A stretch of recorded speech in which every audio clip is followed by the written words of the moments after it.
For 19 years, Don Malden served as a law enforcement officer whose dedication and perceptiveness is remembered by his supervisor, Sergeant Joe Martinez. Don was really a warrior of the streets. He was so good at perceiving what was going to happen. His instincts were, it's not something you can teach. He had them. Don's professional dedication led him to seek out the most dangerous assignments, and in December 1993, he got the last one he would ever go out on. Mysteriously sensing that something terrible was about to happen, he called his wife, Maggie.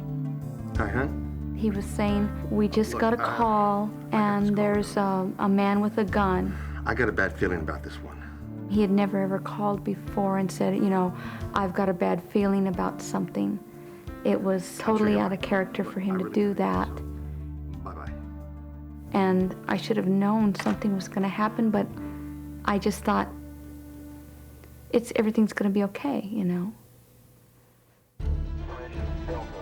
The 911 call was from the wife of a paroled murderer and suspected drug dealer. He had beaten her, held a gun to her head, and threatened to kill her. Later, it was learned that he had also threatened to kill any police officer who showed up at his house.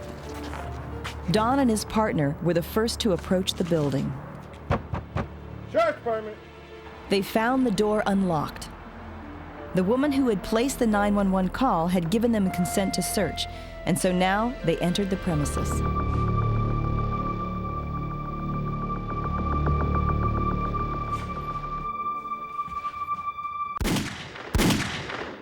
Both Don and his partner were shot point blank in the head. The suspect then went out the back and engaged in gunfire with another one of our patrolmen. The suspect was shot, and then he was apprehended. Amazingly, the bullet that hit Don's partner had deflected off the protective glasses he had worn that day and had caused only minor injury. Officers down, officers down. But Don had been hit square in the forehead with the shot from the .357 Magnum. It was a worst nightmare come true. So then it was my job to get Don's wife and take her to the hospital. Every police officer's wife always thinks, what'll I do when I get that call? What would I do? And I thought about it many times in my mind, what would I do? And nothing prepares you for it.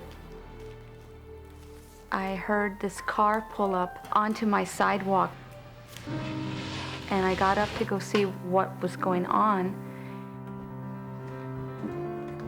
And I saw Joe Martinez. Joe, what happened?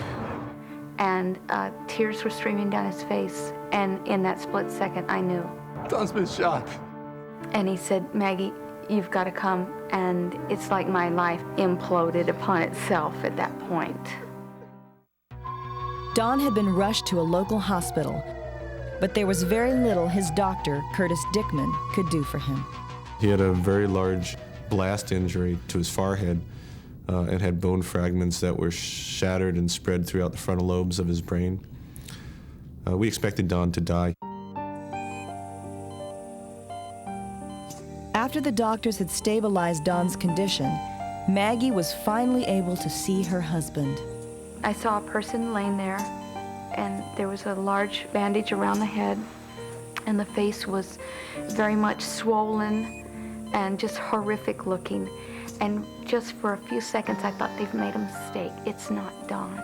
It's not him, because it didn't look like him at all. And then I saw the tattoo on his arm, and I knew that it was Don. Dr. Dickman explains the seriousness of the situation to Maggie. Okay, And basically they told me, we're not feeling hopeful that he's going to survive this. there's been way too much damage done, and he's not going to live. I just felt like I was alternating between hysteria and numbness. It was like some kind of horrendous nightmare, and I was just waiting to wake up. Soon, dozens of police officers and friends gathered in the hospital's chapel to pray for Don as he lay near death. I remember telling him, if this is your time to go, Don, then you go with the man. But if it's not your time, Don't give in. Don't give up. Fight it. Fight it with everything you have, Don. And if you will fight it, I promise you, you won't be in this by yourself. I will show up here every single day till we walk out the front doors together. But the truth was that Don was on life support and some hard decisions had to be made. The doctor asked Maggie if she knew what Don's wishes were concerning being kept alive artificially. I remember her shaking her head no, and she began to cry, and I could see that they were putting a tremendous decision on her. And I remember saying, Doc, you know what? Don has told me if staying alive means staying on a machine, he doesn't want that. He wouldn't want to live like this. And I think the doctor did something that was really merciful. He pointed at me and he says, if he's heard that straight from Don, that's all we need to know. I'll leave you two alone. Thank you, Doctor.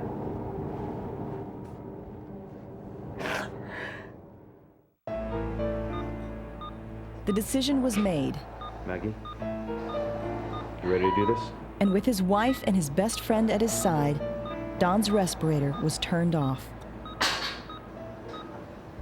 Stay tuned for the exciting conclusion after this.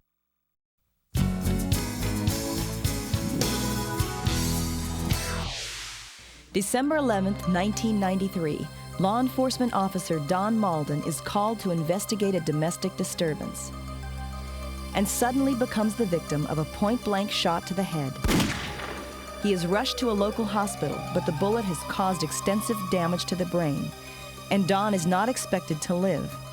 Without hope of recovery, his wife Maggie is forced to make the difficult decision to remove him from life support. And so with his wife and best friend by his Maggie? side, You ready to do this? Don's respirator is turned off.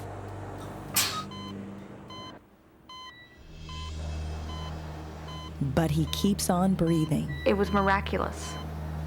For as much damage that had been done to his brain in that head injury, for him to just keep on breathing like that, it just sent a wave of hope through everyone. Check in one Hours time later, before I went when home the for doctors were evening. examining Don, he moved his left hand. He moved his hand. This was not supposed to happen with severe brain damage patients. With a recovery of function, we recommended that we take Don to surgery and give him the full court press. Take the bone fragments out of the brain It's definitely a sign. to give him every opportunity possible to heal. So we're gonna get him prepped. We'll get him into surgery, and we'll speak to you when it's over. Okay, great. They said, we've talked with the other doctors, and there's only about a 1% chance that he's going to even come through the procedure. I said, but, you know, it's Christmas time. I says, there's always a miracle around Christmas.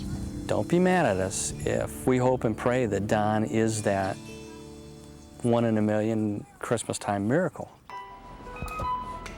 The operation lasted 6 hours, and Don did survive. Maggie and Joe were warned that he would most likely remain in a coma, but that didn't dampen their spirits. We were so elated that he was alive. We were actually laughing, and I found it quite ironic that we were laughing at such a terrible time, but I felt so relieved and so happy, you know, that he had survived. And so now they waited and prayed. But days passed and Don remained in his coma. And then on December 21st, with Christmas approaching, something happened that no one can explain. Don? Don woke from his coma and mouthed the words, "I love you." Oh, baby. I love you too. It made Christmas a lot better, having him come out of that coma. Joe! He's trying to speak. It's like a rush like you never know. Really a lifting of spirits. He's awake. Maybe this is not going to be such a dark Christmas after all. And 4.5 months later, Joe's promise to Don came true. We walked out the front doors together. Just like I said, he kept his end and I kept mine. I feel like we're part of something special. We I don't know, we really survived a trying time that most friends don't have to be put through, don't you think? Yeah, we did. I'm very lucky. Well, obviously Don's not the same guy he was before, but he still has done tremendous. After literally staring death in the face and staying alive against all odds, Don and his family continue to marvel at the amazing gift they were given. The doctor told me for him to have any quality of life, it would take a bigger miracle than any of us have ever heard of. Those were his words. Don did it. Don? Don did it. So he is that miracle.